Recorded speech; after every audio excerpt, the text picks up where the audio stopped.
복음서를 읽다 보면 비슷한 말씀이 서로 중복되어서 등장하는 것을 볼 때가 있습니다.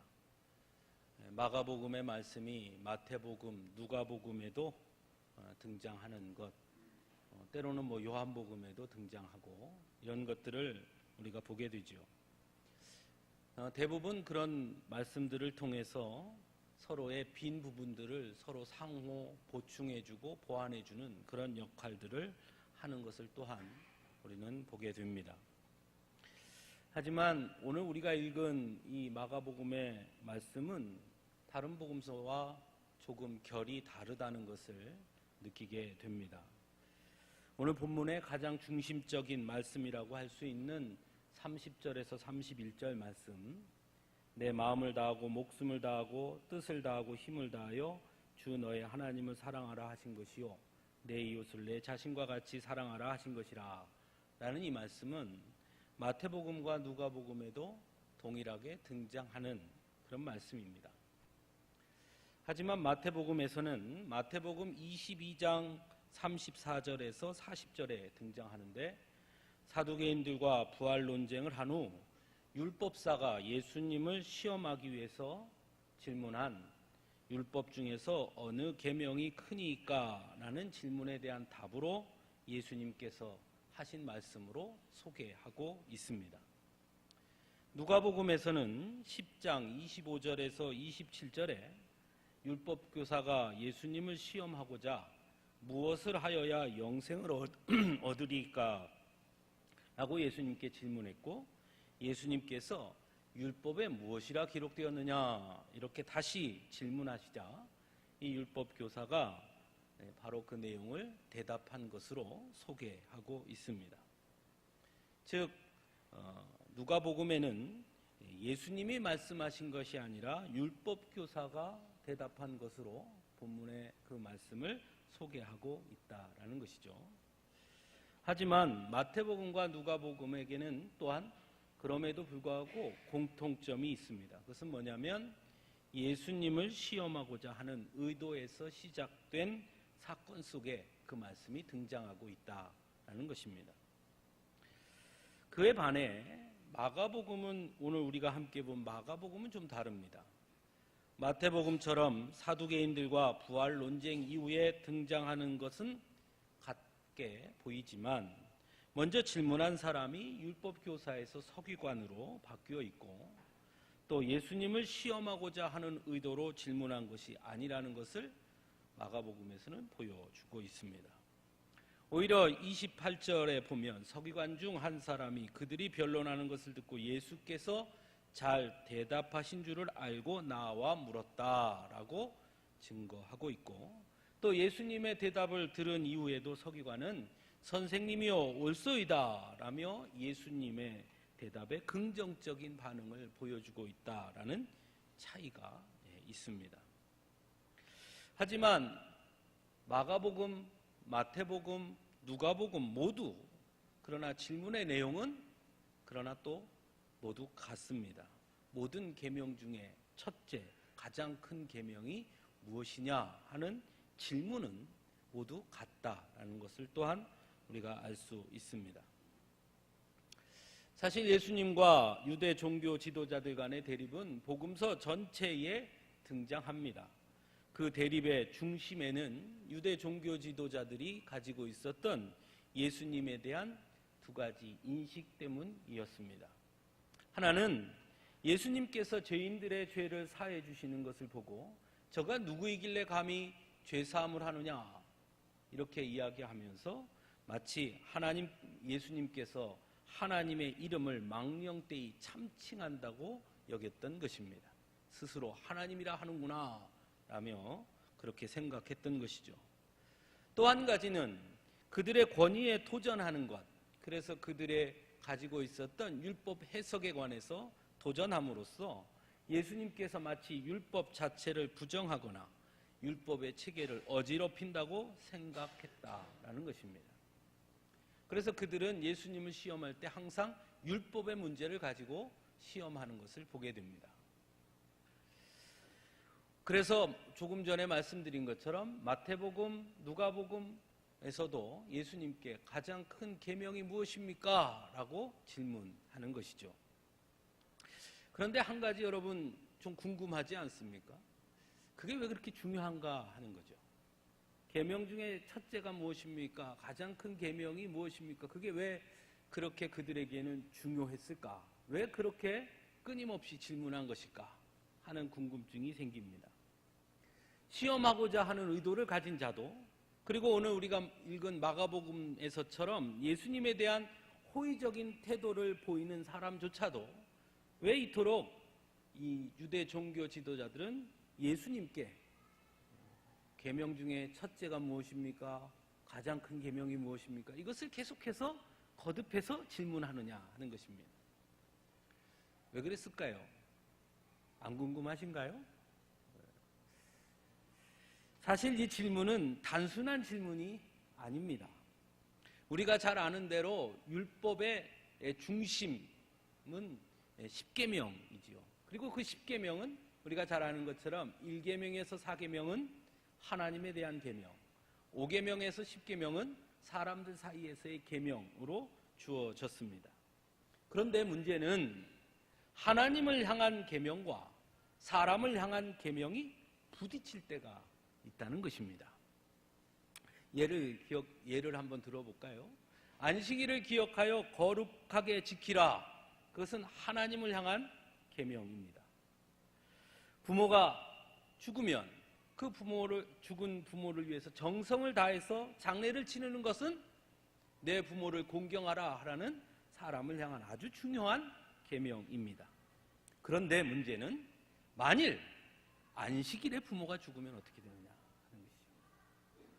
안식일에 내 부모가 죽으면 어떻게 해야 하겠습니까? 안식일을 기억하여 거룩히 지켜야 하는데 부모가 죽으면 죽은 시체를 만지는 것은 부정한 것이죠. 이 두 가지가 충돌하는 것입니다. 그래서 그럴 때마다 그들은 과연 무엇이 먼저냐? 그것을 가지고 논쟁할 수밖에 없었습니다. 그래서 예수님에게 이 질문을 하는 것 또한 그런 의도를 가지고 질문하는 것이죠. 만일 하나님을 향한 계명이 먼저다라고 말하면 그러면 부모는 마음대로 해도 된단 말입니까? 할 것이고, 그것이 아니라 부모를 공경하라, 그것이 먼저다라고 말하면 그러면 안식일을 거룩히 지키는 건 안 해도 된다는 얘기입니까? 이렇게 질문하겠지요. 그러니까 이 질문 자체는 예수님을 공경에 빠뜨리기 위한 질문이라는 것입니다. 그래서 질문하는 것입니다. 그러나 오늘 본문에서 보이는 이 서기관 또한 예수님을 곤혹스럽게 하고자 하는 의도가 아니었다 하더라도 이 질문은 그들에게 중요한 질문이었다라는 것입니다. 그래서 오늘 본문 28절에 보면 예수께서 잘 대답하신 줄 알고 나와 예수님께 물었다라고 증거하고 있습니다. 즉 예수님이라면 이 해결되지 않는 이 질문에 예수님이라면 대답해 주실 수 있다라는 생각을 가지고 오늘 본문에서 서기관은 예수님께 물었다는 겁니다. 예수님의 대답은 맨 처음 말씀드린 것처럼 모두 동일하게 소개하고 있습니다. 물론 누가복음에서는 율법교사가 대답했지만 그 대답을 듣고 예수님께서 내 대답이 옳도다라고 동의하심으로 어떻게 보면 다 같은 의미로 이해할 수 있습니다. 그런데 이 마가복음에는 마태복음과 누가복음에 등장하지 않는 다른 말씀이 하나 첨가되어 있습니다. 바로 29절에 이스라엘아 들으라, 주 곧 우리 하나님은 유일한 주시라 라는 말씀이 삽입되어 있다는 것입니다. 이 말씀은 흔히 우리가 쉐마라고 말하는 신명기 6장 4절에서 9절의 도입부입니다. 30절은 그 내용이고요. 그러니까 마태복음과 누가복음에서는 중심 내용만 소개하고 있는데 반해 이 마가복음에서는 그 도입부까지 같이 이야기하고 있습니다. 쉐마는 유대인들에게는 아침과 저녁으로 낭송하는 신앙 고백과 같은 말씀입니다. 당연히 유대인들이라면 모두 알고 있는 말씀입니다. 그리고 그 중심 내용 또한 그래서 모두 다 알고 있었을 것입니다. 하지만 마가복음에서는 아주 독특하게 그 쇠마의 도입부를 같이 말씀하고 있다는 것입니다. 거꾸로 유추해 보면 이것은 어쩌면 마가복음의 저자가 계명 중에 첫째가 무엇이냐라는 질문에 대한 예수님의 대답에 있어 이 29절이 매우 중요하다라고 이해하고 있었다라고 볼 수도 있을 것입니다. 29절 말씀을 다시 한번 보면 그 말씀 중에 제일 중요한 말씀 이스라엘아 들으라 그 말씀은 빼고요. 그 뒤에 주 곧 우리 하나님은 유일한 주시라 이 말씀이 매우 중요합니다. 앞에서 말씀드린 것처럼 계명을 이해함에 있어서 큰 두 가지 축은 하나님에 대한 계명과 인간에 대한 계명입니다. 그리고 그 두 가지가 대립하고 충돌함으로 인해서 어려움을 겪고 있었습니다. 그런데 29절 말씀은 그 두 가지가 서로 상충되거나 대립하거나 충돌할 수 없다는 것을 아주 분명하게 선언하고 있습니다. 그것이 바로 우리 하나님 그리고 유일한 주라는 말씀입니다. 우리 하나님 유일한 주, 하나님은 우리의 하나님이고 그 하나님만이 거룩하신 하나님이다 라는 것이죠. 이것은 이후에 예수님께서 첫째, 둘째로 나누어 말씀하신 데에도 분명하게 나타나 있습니다. 30절은 하나님을 사랑하라 라는 말씀으로 하나님을 향한 계명을 말씀하고, 이어서 31절에서는 레위기 19장 8절의 말씀을 인용함으로써 인간을 향한 계명을 말씀하고 있습니다. 그리고 나서 이보다 더 큰 계명이 없다라고 말씀하십니다. 즉 예수님은 하나님을 향한 계명과 인간을 향한 계명이 서로 대립되거나 충돌하는 것이 아니라 같은 계명이다 라고 말씀하고 있는 것이죠. 그리고 33절에 또 마음을 다하고 지혜를 다하고 힘을 다하여 하나님을 사랑하는 것과 또 이웃을 자기 자신과 같이 사랑하는 것이 전체로 드리는 모든 번제물과 기타 제물보다 나으니이다 라는 서기관의 입을 통해 예수님이 말씀하시고 하셨던 의미가 무엇인지 분명하게 보여주고 있습니다. 예수님의 공생애 당시 유대 종교 지도자들은 예수님께서 율법을 부정하거나 훼손시킨다고 생각했지만 오히려 예수님은 오늘 본문 29절 말씀을 분명하게 말씀하심으로써 율법을 부정하거나 훼손하는 것이 아니라 오히려 유대 종교 지도자들이 율법의 의미와 적용을 제대로 하지 못하고 있음을 분명하게 보여주고 계신 것입니다. 율법의 주인은 오직 하나님이시고 또한 그 하나님은 우리의 모두의 하나님이시므로 하나님의 율법은 결코 소수의 사람들의 전유물이 될 수 없다는 것을 분명히 말씀하고 있는 것이죠. 우리가 잘 아는 것처럼 예수님의 공생애 당시 종교 지도자들의 문제는 율법을 잘 몰라서가 아니었습니다. 오히려 어느 때보다 율법을 잘 알고 있었습니다.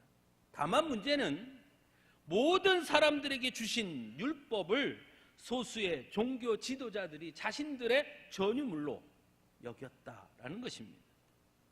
그래서 다른 사람을 차별하고 소수의 종교 지도자들의 권력과 사회적 위치를 뒷받침해주는 도구로 율법이 전락되고 말았다라는 것입니다. 하지만 예수님은 율법의 근본 가르침은 하나님은 우리의 하나님이시다라는 것을 분명하게 말씀하심으로써 하나님의 율법은 결코 어느 특정한 사람들의 전유물이 될 수 없다는 것을 분명히 말씀하고 있습니다. 또한 하나님을 향한 계명과 인간을 향한 계명을 이어주는 그 핵심은 바로 사랑이다라고 말씀합니다. 하나님을 사랑하라, 내 이웃을 내 자신과 같이 사랑하라. 즉 율법 안에 있는 가장 중요한 핵심은 사랑이다라고 말씀하고 있는 것이죠. 예수님께서 공생의 기간 동안 전하신 복음의 중심 역시 사랑이었습니다. 그리고 예수님이 증거하신 그 사랑은 관념이나 추상적인 사랑이 아닌 행함이 있는 실천적 사랑이었습니다. 그래서 겉옷을 가진 자에게 속옷을 내어주라 하셨고 원수를 사랑하라 하셨습니다. 실체적이고 행함이 있는 그 사랑을 전할 것을 말씀합니다. 누가복음의 선한 사마리아인의 비유에서도 예수님 분명히 말씀하고 있습니다. 또한 그 사랑에는 제한도 없었습니다. 예수님께서 몸소 보여주셨습니다. 이방인이라고 생각했던 사마리아 여인에게도, 율법을 어긴 간음한 여인에게도, 백부장에게도, 세리에게도 예수님은 결코 제한하거나 차별하지 않았습니다. 다만 사랑이 필요한 자라면 그가 누구든 관계없이 하나님의 사랑을 전했습니다. 하나님은 우리 모두를 사랑하신다는 것을 분명하게 보여주셨습니다. 그리고 그 사랑은 바로 행함이 있는 실천적 사랑이었습니다. 그냥 입으로만 사랑한다 하지 아니하셨고, 그들을 안아주었고, 그들의 집에 기거했고, 그들과 대화했으며 그들과 함께 식사를 나누었습니다. 그것이 예수님의 사랑이었습니다. 그리고 이러한 행함이 있는 실천적 사랑은 여전히 기독교의 가장 중요한 가르침인 것입니다. 그러나 당시 유대 종교 지도자들의 사랑은 편협했고 제한적이었으며 관념적이었고 추상적인 사랑에 머물러 있었습니다. 사랑을 말하지만 사랑의 행함이 없었고 사랑의 대상이 제한적이었으며 자신들만의 사랑을 이야기했습니다. 그래서 하나님께서 주신 율법이 살아있는 말씀이 아닌 전통이나 규범으로 변질되어서 죽은 말씀이 될 수밖에 없었다는 것입니다. 문제는 왜 그렇게 되었느냐 하는 것이죠. 왜 그렇게 되었을까요? 왜 율법을 아는 그들의 모습 속에 살아있는 하나님의 말씀이 아닌 이렇게 굳어져 버린 죽은 말씀으로 그 율법이 갇혀져 버렸느냐 하는 것입니다. 그것은 하나님의 말씀을 과거에 묶어 놓았기 때문입니다. 하나님의 말씀을 오늘 나의 삶의 자리로 가져오지 않았기 때문입니다. 그래서 살아있는 하나님의 말씀이 그저 굳어져 버린 문자가 되고 마는 것입니다. 오늘날 우리의 모습 속에도 그런 모습이 있는 것은 아닐까 하는 생각을 조심스럽게 해봅니다. 우리 역시 하나님의 말씀을 어느 때보다 잘 알고 있습니다. 어느 때보다 성경 공부도 열심히 하고요. 성경도 많이 읽는 줄로 믿습니다. 예전에는 성경을 내 눈으로 봐야만 했다면 요즘은 성경책이 없어도 스마트폰으로 언제든지 이젠 성경을 읽어까지 줍니다. 그냥 듣기만 하면 됩니다. 그렇게 성경이 매우 가까이 있습니다.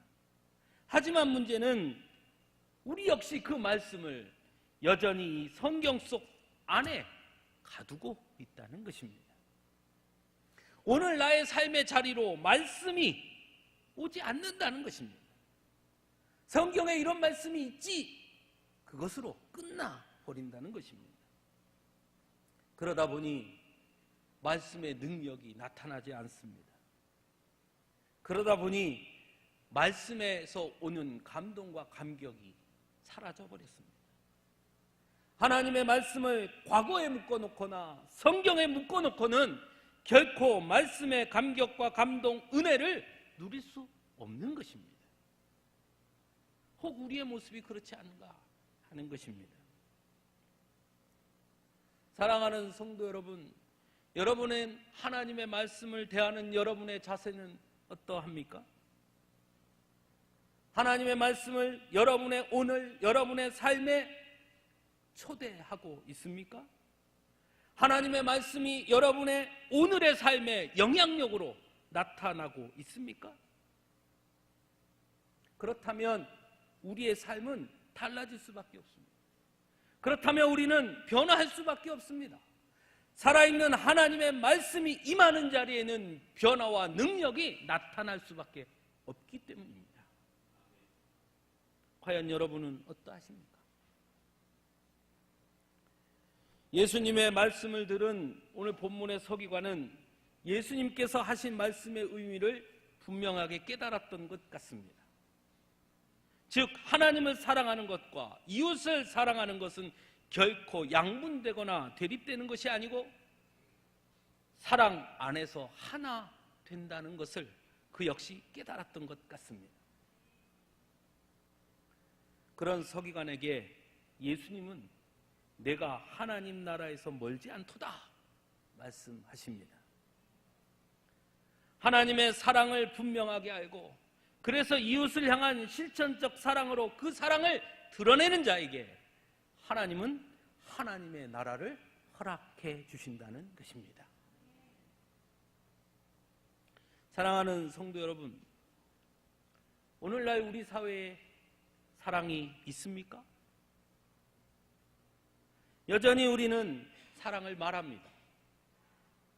초등학생들이 가장 즐겨 부르는 노래, 아이콘의 노래, 그것도 제목이 사랑을 했답니다. 요만한 아이들도 돌아다니면서 사랑을 했다 이러고 다닙니다. 사랑을 많이 이야기합니다. 사랑을 노래하고 사랑의 시를 쓰고 사랑의 이벤트를 합니다. 정말 그만큼 우리 안에 사랑이 풍성합니까? 하지만 그럼에도 불구하고 우리 사회에서 사랑의 향기는 점점 사라지고 있지 않습니까? 장애 아이들을 위한 학교를 짓는 일에 땅값 떨어진다고 반대하는 사람들의 모습 속에 과연 진정한 사랑이 있는 것입니까? 그 반대하는 사람들도 분명 사랑을 노래하고 사랑을 말하는 사람들일 것입니다. 하지만 실천하지 않는 사랑은 아무것도 아닙니다. 그런 사랑은 공허한 외침이고 울리는 꽹과리일 뿐인 것입니다. 우리 사회가 그렇지 않습니다. 얼마 전 제주도에 들어온 난민들에 대한 반감 역시 마찬가지 아닙니까? 성소수자들에 대한 우리의 혐오는 어떻습니까? 물론 사회적으로, 윤리적으로 받아들이기 어렵고 경제적으로 여러 가지 문제들을 생각할 수 있습니다. 그것들을 모두 무시하자는 말은 절대로 아닙니다. 하지만 우리는 예수님의 제자들입니다. 적어도 우리는 사회적으로, 윤리적으로, 경제적으로 판단하기 이전에 하나님의 사랑으로 그들을 먼저 보는 것이 우선순위입니다. 예수님 당시에 유대 종교 지도자들 역시 사회적 기준, 윤리적 기준, 경제적 기준으로 판단했습니다. 그래서 간음한 여인을 돌로 치려했습니다. 세리들을 죄인이라 규정지었습니다. 가난한 사람들을 배려하지 않았고 돌보지 않았습니다. 하지만 예수님은 달랐습니다. 예수님은 사회적 기준이나 윤리적 기준이나 경제적 기준으로 그 사람을 보지 않았습니다. 모두 하나님의 긍휼하심과 사랑이 필요한 자들로 그들을 바라보셨습니다. 그래서 그들을 품에 안아주셨고, 그래서 그들 곁에 함께 하셨고, 그래서 그들의 집에 머무르셨습니다. 어떤 분이 이런 이야기를 하는 것을 들은 적이 있습니다. 사랑처럼 위대한 것이 없고 사랑처럼 아무것도 아닌 것도 없다. 생각해보면 참 옳은 말이다 하는 생각을 하게 됩니다.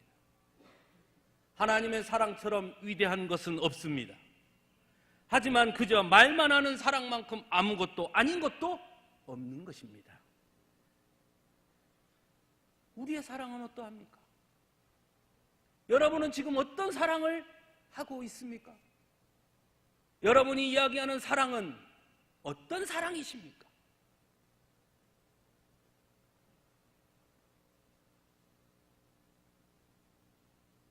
교회처럼 사랑을 많이 말하는 곳은 없습니다. 그렇죠? 학교보다 뭐 어디를 가나 교회만큼 사랑 많이 말하는 데가 없지요. 하지만 역설적이게 교회처럼 상처를 많이 받는 곳도 없습니다. 왜 그럴까요? 교회가 다른 곳보다 사랑을 많이 말하고 그럼 사랑을 많이 하지 않기 때문일까요? 아니요. 저는 분명 교회가 다른 곳보다 더 많이 사랑하고 더 많은 사랑의 모습이 있다고 저는 믿습니다. 그런데 문제는 사랑을 말하는 것에 비하면 너무나 부족하다는 것입니다. 다른 데보다 더 많이 사랑을 하는지는 모르겠으나 우리가 사랑을 말하는 횟수에 비하면 여전히 부족한 것 또한 사실입니다. 성경은 우리가 하나님께 사랑을 받았으니 너희도 그렇게 서로 사랑하라 라고 말씀합니다. 과연 우리 안에 그런 사랑이 있느냐 하는 것입니다. 사랑하는 성도 여러분, 말이 아닌 행함으로 사랑하는 자들이 되기를 간절히 바랍니다. 먼 곳에서 찾지 마십시오. 사랑하자 그랬더니 또 괜히 뭐 또 불우한 이웃을 또 찾아보고 뭐 그것까지 안 하셔도 됩니다. 내 곁에 있는 자들부터 사랑하십시오. 우리 교회 장로님들 먼저 사랑하시고요. 권사님들 사랑하시고요. 집사님들 사랑하시고요. 구역장님들 사랑하시고요. 성도들을 사랑하고요. 청년들, 학생들, 어린아이까지 사랑하십시오. 기도할 때만 사랑하는 성도들이라 하지 마시고 기도할 때만 사랑하는 우리 아이들, 사랑하는 우리 학생들, 사랑하는 청년들 하지 마시고 만나면 손도 잡아주시고 힘들지 등도 두드려주시고 뭐 필요한 것 없니? 물어도 보시고 그렇게 행함으로 사랑하십시오. 먼 곳에서 찾지 마십시오. 그렇게 시작하는 것입니다. 사랑을 말하지 않아서가 아닙니다. 마음에 그 사랑이 없다는 것도 아닙니다. 다 압니다. 사랑이 있다는 걸. 아니요. 행하셔야 돼요. 보여주셔야 돼요. 실천하셔야 돼요. 참 불쌍하다. 어떻게 하면 좋지? 끝나지 마시고 찾아가서 힘내세요. 같이 기도합시다. 필요하시면 언제든지 이야기하세요. 제가 도울 일이 있으면 최선을 다해서 돕겠습니다. 이렇게 하는 것입니다. 그게 사랑입니다. 사랑하는 성도 여러분, 사랑은 내가 할 수 있는 것이 아니라 그의 필요를 먼저 살피는 것입니다. 사랑은 그를 바라보는 나의 시선을 바꾸는 것입니다. 사랑은 오래 참는 것이고 사랑은 주는 것이고 사랑은 대가를 바라지 않는 것입니다. 사랑할 수 없는 이유를 찾기보다 먼저 사랑해야 함을 기억하는 것입니다. 그래야 사랑할 수 있는 것입니다.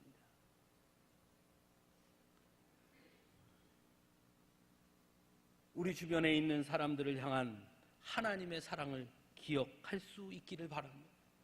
하나님은 우리를 그렇게 사랑하셨고 우리가 그렇게 사랑하기를 원하십니다. 오늘 서기관은 예수님의 말씀을 듣고 이렇게 고백합니다. 전체를 드리는 제사보다 그것이 더 중요하다. 사랑이 더 중요하다. 전체를 드리는 제사보다 실천하고 행하는 사랑이 중요한 것입니다. 제사를 드리지 않아서 이스라엘 백성들이 하나님의 진노를 받은 것이 아닙니다. 유대 종교 지도자들이 율법을 몰라서 제사를 드리지 않아서 하나님의 말씀을 몰라서 사랑을 말하지 않아서가 아니라 사랑을 실천하지 않았고 행함이 없었기 때문에 예수님한테 회칠한 무덤 같다는 책망을 들을 수밖에 없었습니다. 오늘날 우리 사회 역시 마찬가지입니다. 교회가 예배를 드리지 않아서가 아닙니다. 우리가 성경 지식이 없어서도 아닙니다. 지금 우리에게 가장 부족한 것은 사랑입니다. 지금 우리는 사랑이 부족한 시대를 살아가고 있습니다. 행하고 실천하고 드러내는 사랑, 겉모습만, 입술로만, 말로만 내 사랑이 아닌 온 마음을 다하는 진심 어린 행함으로 나타나는 사랑, 그 사랑이 부족한 것 아니겠습니까? 사랑하는 성도 여러분, 옆을 보십시오. 뒤를 보십시오.